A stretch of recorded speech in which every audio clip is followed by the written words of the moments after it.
semuanya, Assalamualaikum warahmatullahi wabarakatuh. Perkenalkan, nama saya Siska Saskia Maharani dari kelas 2022D Pendidikan Matematika. Video ini saya buat untuk memenuhi salah satu tugas mata kuliah TIK dan Media Pembelajaran yang diampu oleh Bapak Depi Ardianugraha Magister Pendidikan.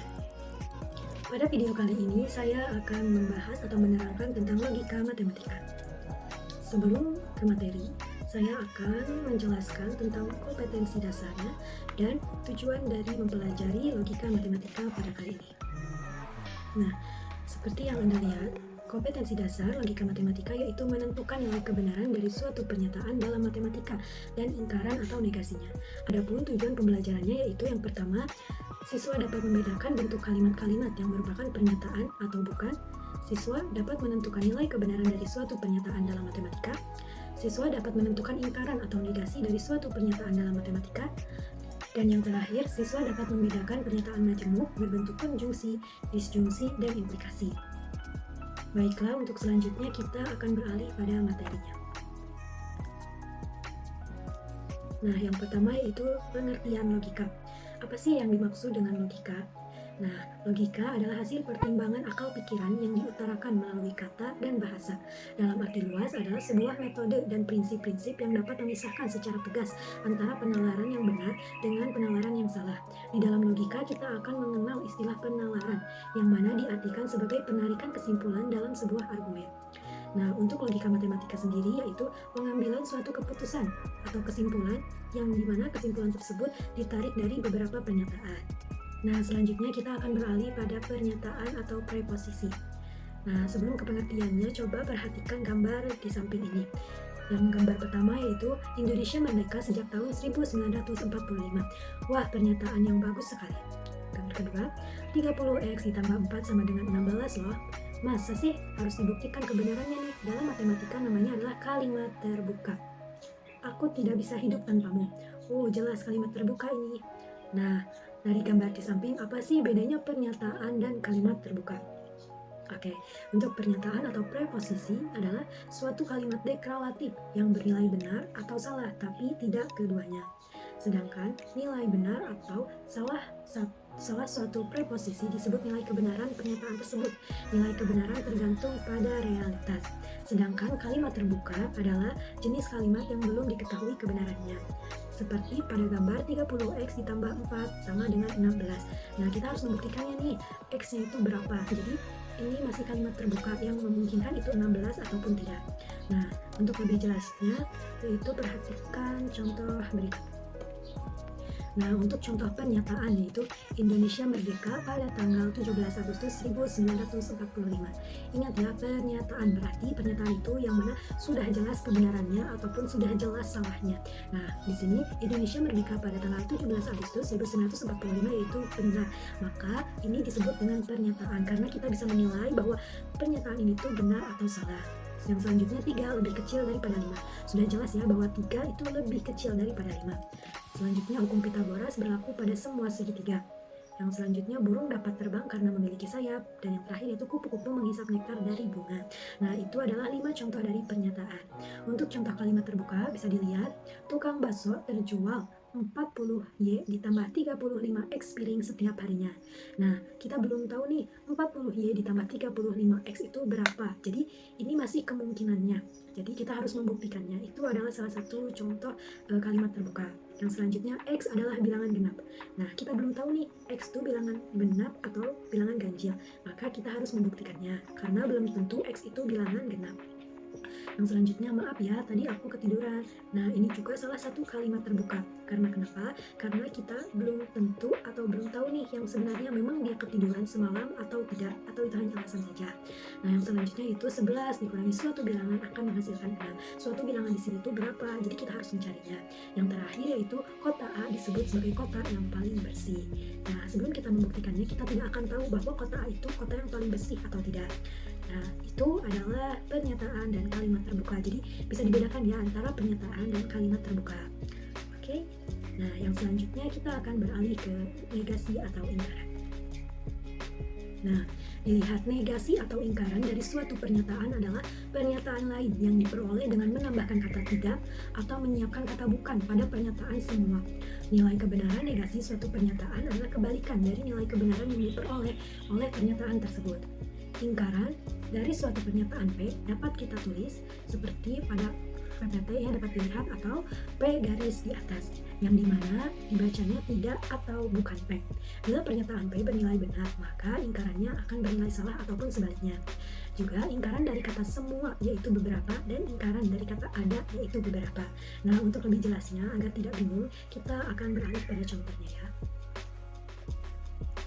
Nah, contoh dari ingkaran atau negasi yaitu bisa kita lihat jika kita mempunyai pernyataan Indonesia merdeka pada tanggal 17 Agustus 1945. Maka ingkarannya yaitu Indonesia tidak merdeka pada tanggal 17 Agustus 1945. Nah, bisa juga ingkaran kita sebut sebagai kebalikannya ya, atau tidak salahnya dari suatu pernyataan tersebut. Untuk yang selanjutnya yaitu kupu-kupu menghisap nektar dari bunga. Maka kebalikannya pasti kupu-kupu tidak menghisap nektar dari bunga. Nah, untuk yang selanjutnya yaitu jika burung dapat terbang karena memiliki sayap, maka kebalikannya yaitu burung tidak dapat terbang karena tidak memiliki sayap. Nah, untuk yang selanjutnya yaitu semua siswa menganggap matematika sulit. Ingat, semua berarti kebalikannya yaitu ada beberapa, bukan tidak semua, berarti beberapa. Jadi beberapa siswa menganggap matematika tidak sulit. Nah, dari sini sudah paham ya bahwa ingkaran atau negasi yaitu kebalikan dari suatu pernyataan tersebut. Untuk selanjutnya, kita akan membahas tentang pernyataan majemuk. Nah, apa sih yang dimaksud dengan pernyataan majemuk? Pernyataan majemuk adalah pernyataan yang terdiri dari beberapa pernyataan tunggal yang dihubungkan dengan menggunakan kata hubung. Nilai kebenaran dari suatu pernyataan majemuk ditentukan oleh nilai kebenaran masing-masing pernyataan tunggalnya dengan kata hubung apa yang digunakannya, karena masing-masing pernyataan tunggalnya bisa bernilai benar ataupun salah. Dalam logika matematika ada 4 macam kata, yaitu dan, atau, jika, maka, jika, dan hanya jika. Nah, untuk lebih jelasnya, apa pernyataan majemuk itu kita akan lihat pada slide berikut ini. Contoh dari pernyataan majemuk yaitu Yogyakarta adalah kota pelajar dan memiliki banyak objek wisata. Nah, di sini yaitu kalimat atau contoh pernyataan majemuk yang mana terdapat kata atau kata hubung dan. Yang kedua, Lula pergi ke kampus atau ia menonton film. Pernyataan majemuk yang mana konjungsinya yaitu atau. Nah, yang selanjutnya yaitu bila air dipanaskan maka akan mendidih. Ada kata makanya. Bila dan maka. Yang selanjutnya yaitu Medan, ibu kota Sumatera Utara.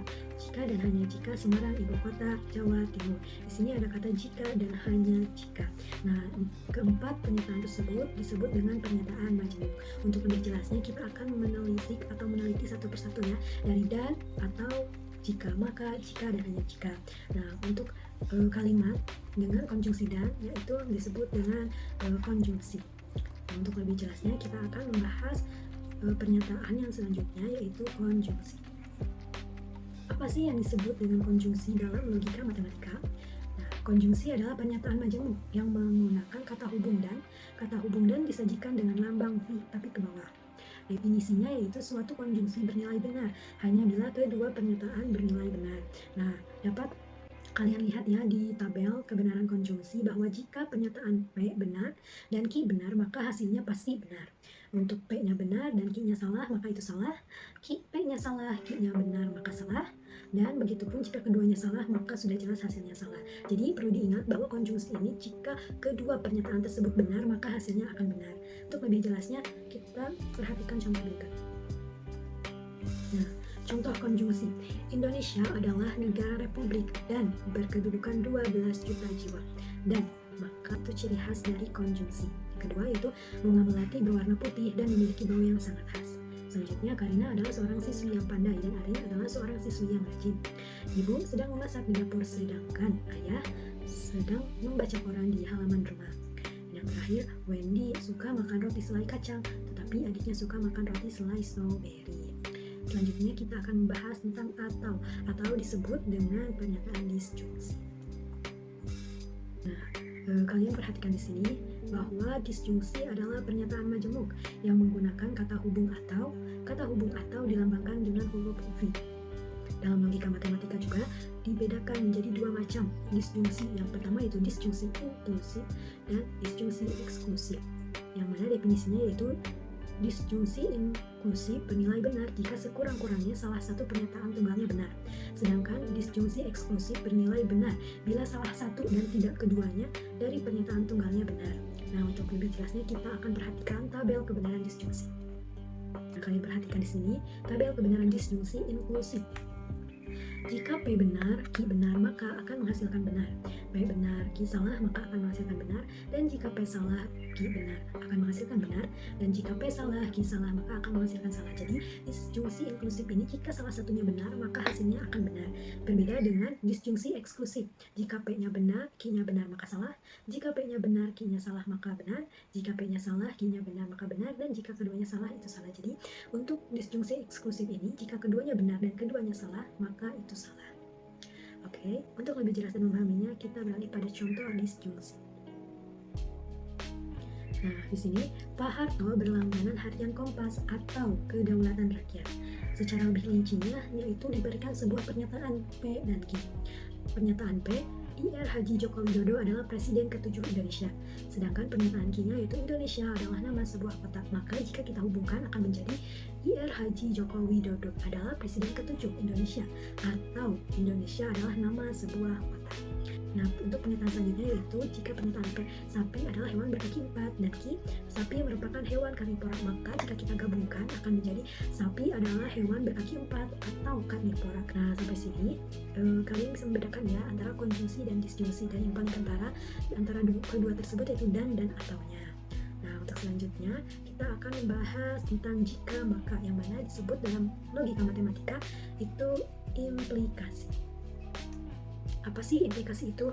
Implikasi adalah pernyataan majemuk yang menggunakan kata hubung jika maka, yang mana pernyataan tunggal yang pertama disebut anteseden dan yang kedua disebut konsekuen. Nah, adapun lambang dari implikasi tersebut itu tanda panah ya, tanda panah. Definisinya yaitu implikasi bernilai benar bila antecedennya salah atau konsekuennya benar. Jika suatu implikasi bernilai salah hanya apabila anteseden benar dan konsekuensinya salah. Nah, untuk lebih jelasnya bisa kalian lihat ya pada tabel kebenaran implikasi. Yang mana jika pernyataan P benar, pernyataan Q benar, maka P jika maka Q-nya itu benar. Untuk P benar, Q salah maka salah. Jika P salah dan Q benar maka benar. Dan jika P salah, Q salah maka itu benar.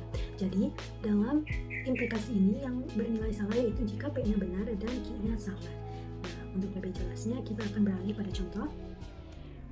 Contoh dari implikasi yaitu jika Repa tidak membeli tiket, maka Repa tidak diperbolehkan untuk masuk bioskop. Selanjutnya, jika Risa kehujanan, maka Risa pasti sakit. Yang selanjutnya, jika bel sudah berbunyi, maka siswa-siswi masuk ke dalam kelas untuk memulai pembelajaran. Yang selanjutnya, jika belajar dengan giat, maka akan mendapat nilai yang bagus saat ujian. Dan yang terakhir, jika hari ini cerah, maka tidak hujan. Jadi, salah satu ciri khas dari implikasi yaitu jika maka. Nah, bagaimana kalian sudah memahaminya kan? Dari konjungsi, disjungsi, dan implikasi. Perbedaannya sangat kentara ya, jika konjungsi itu dan, disjungsi itu atau, dan implikasi yaitu jika dan maka. Jika maka, jika hari ini hujan, maka jalanan basah, seperti itu. Nah, berakhir sudah materi yang bisa saya sampaikan. Dari materi-materi tersebut kita akan mencoba mengerjakan soal. Nah, di sini ada 3 soal, yang mana soal yang pertama kita coba ya. Ingkaran dari pernyataan semua pasien mengharapkan sehat dan dapat beraktivitas kembali. Ingat, ingkaran maka kebalikan dari pernyataan tersebut. Semua pasien berarti kebalikannya adalah beberapa pasien mengharapkan sehat. Nah, jika pernyataannya mengharapkan sehat, maka kebalikannya pasti tidak mengharapkan sehat. Dan juga ada kebalikannya yaitu atau ingkarannya atau.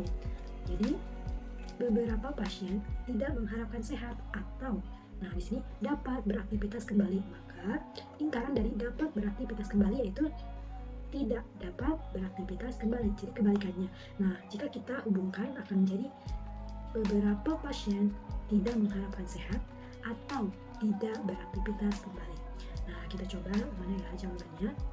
Yang A, beberapa pasien mengharapkan sehat dan dapat beraktivitas kembali. Nah, ini bukan ya, ini kayak soalnya. Nah, yang B, beberapa pasien mengharapkan tidak sehat atau tidak bisa beraktivitas kembali. Nah, berarti jawabannya adalah B ya. Tuh, benar. Untuk soal nomor 2, bisa kalian coba ya. Nah, kuis nomor 2 yaitu yang termasuk ke dalam bentuk kalimat pernyataan adalah, nah, di sini ada, apakah hari ini hujan? B, minum itu harganya terlalu murah. C, jarak antara Bandung dan Jakarta adalah dekat. D, semoga Anda selamat sampai tujuan. Dan yang E itu Al-Quran adalah sumber hukum pertama orang Islam. Nah, pernyataan, yang mana pernyataan ini yang sudah atau yang sudah jelas kebenarannya dan yang sudah jelas salahnya. Nah, dapat kalian simpulkan ya di sini tentang apakah hari ini hujan, ini tidak termasuk karena itu kalimat pertanyaan bukan pernyataan. Nah, ini minuman itu harganya terlalu murah. Nah, ini berarti kalimat terbuka karena kita belum tahu itu memang harganya murah ataupun mahal. Yang C, jarak antara Bandung dan Jakarta adalah dekat. Ini juga masih samar-samar karena kita tidak tahu nih Bandung dan Jakarta itu dekat atau jauh. Yang D, semoga Anda selamat sampai tujuan. Nah, ini juga berupa doa ya. Doa semoga Anda selamat sampai tujuan. Dan E, Al-Quran adalah sumber hukum pertama orang Islam. Nah, yang D ini pernyataannya karena kita sudah tahu nih bahwa Al-Quran adalah sumber hukum pertama orang Islam. Jadi jawabannya itu D. Coba benar apa salah? Nah, benar ya, D, yaitu Al-Quran adalah sumber hukum pertama orang Islam. Nah, untuk yang nomor terakhir itu nomor 3.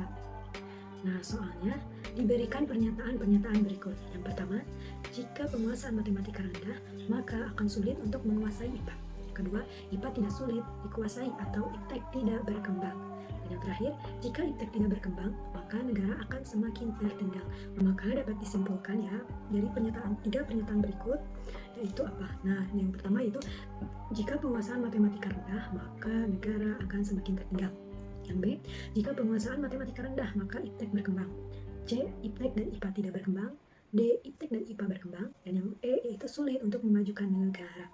Nah, bisa kita lihat ya, jika misalnya C, IPA dan iptek tidak berkembang, itu salah ya, bukan.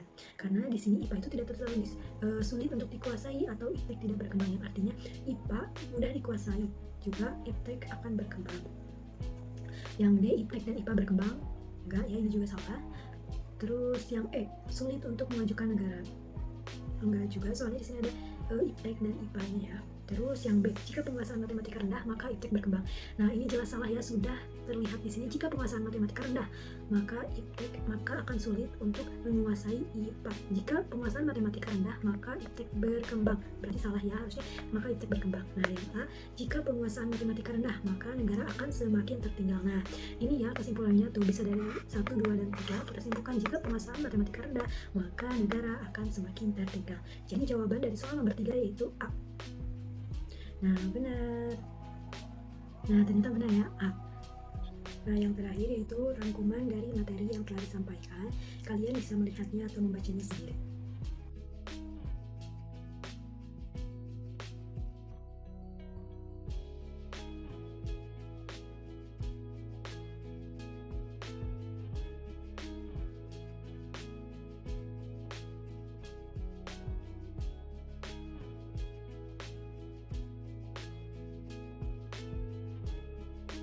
Nah, mungkin sekian yang dapat saya sampaikan. Mohon maaf atas kekurangannya. Terima kasih atas perhatiannya. Wassalamualaikum warahmatullahi wabarakatuh.